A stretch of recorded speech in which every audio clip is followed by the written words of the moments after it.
Nayanam is something ఎందుకు unique point అని నేను చెప్తున్నానంటే, జనరల్‌గా అందరికీ 10 మందిలో ఒక 7, 8కేమో పక్క వాళ్ళ లైఫ్‌లో ఏం జరుగుతుందని ఒక క్యూరియాసిటీ ఉంటుంది. రైట్.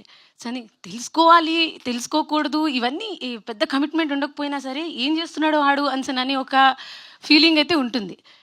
సో, అలాంటి ఒక క్యూరియాసిటీ ప్రో లెవెల్‌లో ఉంటే ఏం జరుగుతుంది? So, definitely you will watch unique content.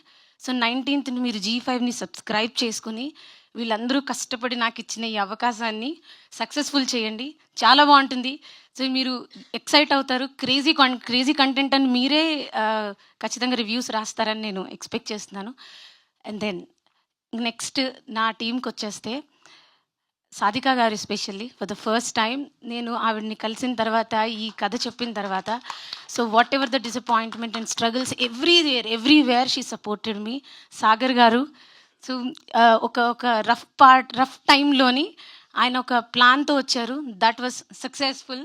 So I was very much happy for that plan. So that ఇది చాలా ఫాస్ట్గా వెళ్ళిపోయింది.